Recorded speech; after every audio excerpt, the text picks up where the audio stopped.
Necessity is the mother of invention, right? So not that we invented, but we did bring the product in the sense we created the product in India.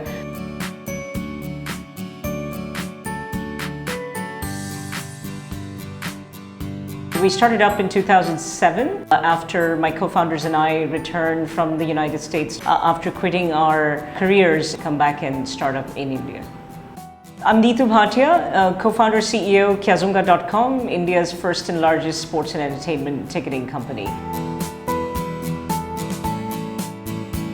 One of the things that Akash said to me, he was always sort of coming up with ideas, since he was based in the Valley, and I was the sort of quintessential banker that he would call up and say, hey, what about this idea? And he did the same. I was back in New York in the middle of a couple of deals, so I was in India for a very short period of time, summer of 2006.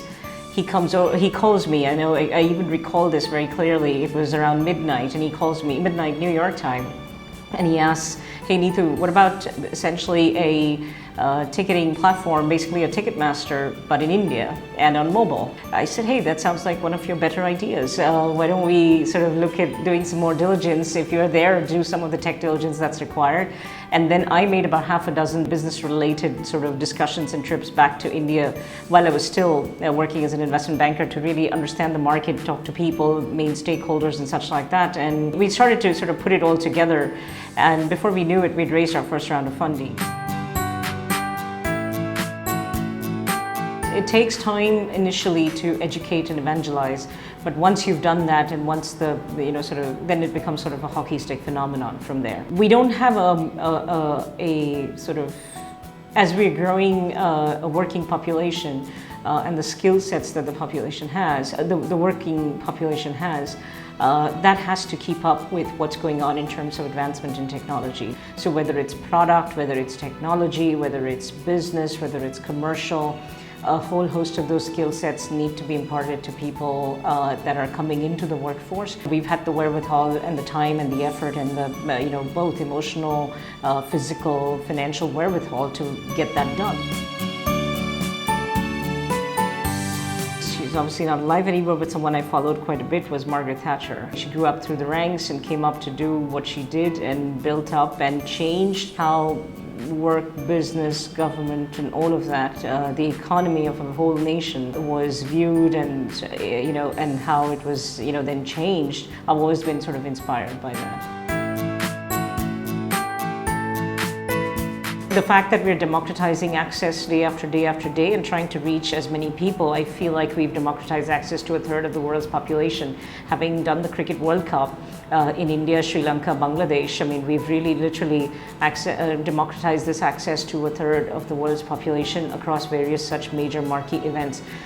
To us, personally speaking, that's a lot of progress. It's a lot of progress from the fact that all of these folks have been able to access it and they're willing and able to get out there and get more of it. So we're quite happy to see that.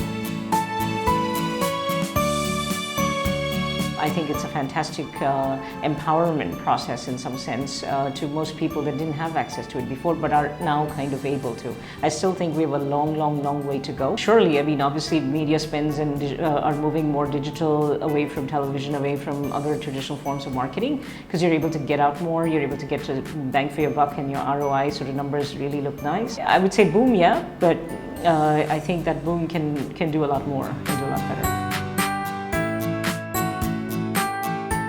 It is for the women who perhaps have not had that chance to step out of their smaller bubbles that have been created within their own communities. It would only help them to understand what exists outside of their little sort of spheres and enable them to come out more. For me, it's all about the product and it's all about the people. You want to make sure you have a great team, and you want to make sure you have a product that the team is either working on building and evangelizing and selling and putting out there and sort of monetizing as much as possible. Because if you don't have a good enough product, you're not going to stand the test of time or competition. If you don't have a kick-ass team that is going to help you deliver that, that is going to be another issue. For me, those two areas are always an area of focus. build a great product and they will come by the droves. I think that is incredibly important. As an entrepreneur, as you're growing, and if you want to do things and make things and build things now and in the future, the best would be to build sustainable businesses.